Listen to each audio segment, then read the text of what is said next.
Hello, this is Lew again. Today we're going to discuss a book I wrote a few years ago called Sunday Origins. And it's a sun worship special day. When I was a child, I thought as a child. But when I became a man, I no longer thought of a child. I put away childish things. And I realized one day that this word, Sunday, pointed to something. And I didn't know how to find out at the time. I was, 10, 12 years, 10 or 11.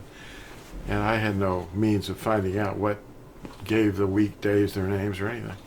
But turning aside to myths happens. What could possibly go wrong? Well, our teachers, people go into these steeple places and they think a man knows something that they need to know. And they read here and there, a little here and a little there, and they pull this stuff out, hold it up, make people feel good. It's like a psychological mass hypnosis deal. And they're wearing, a lot of times, wearing special things, special clothing or hats or something. And they don't let anybody else talk. Oh no.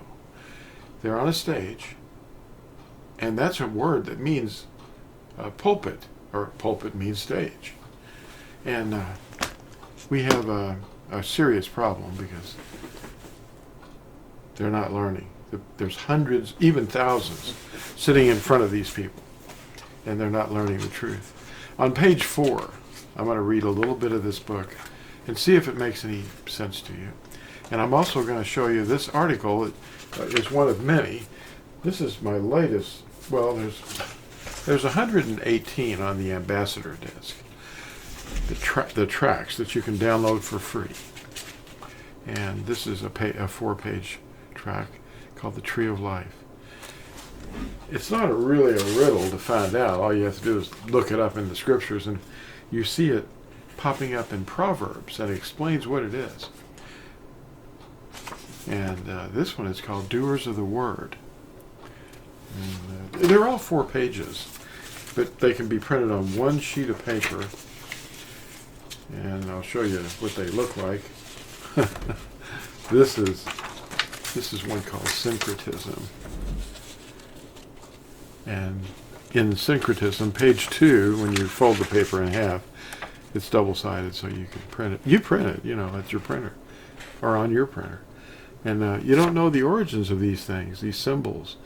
Birthday cakes, candles, singing happy birthday, putting pumpkins outside.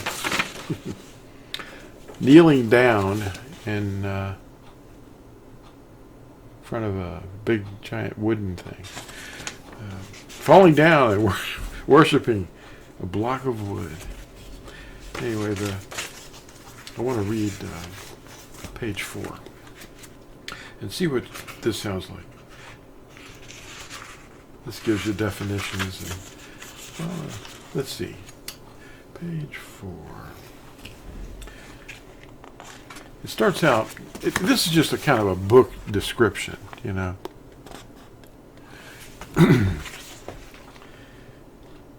The most ancient false worship began at Babel, a city built by Nimrod.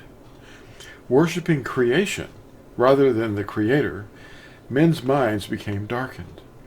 The host of heaven were used to name the days of the week, and so we see the first day is called Sunday.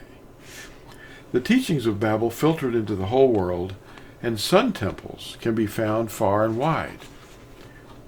Today we see Christianity compulsively gathering exactly as the ancient sun-worshipping heathens did, Sunday mornings.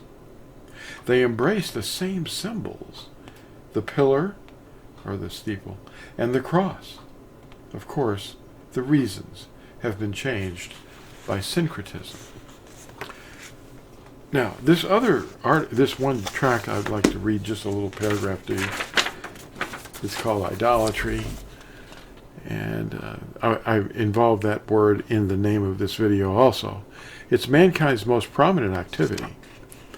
You can probably download this at lamblegacyfoundation.com very easily. There's sun worship there from the ancient Greeks. They're lighting the torch to be carried to an altar or cauldron where the Olympic Games are held. This is idolatry of Olympic proportions. And there's page 2. Oh, no, that's page 3, yeah. See? Well, let me read a little bit of this. I'm just going to read from the block on this little block of text on the left of this idolatry thing right here.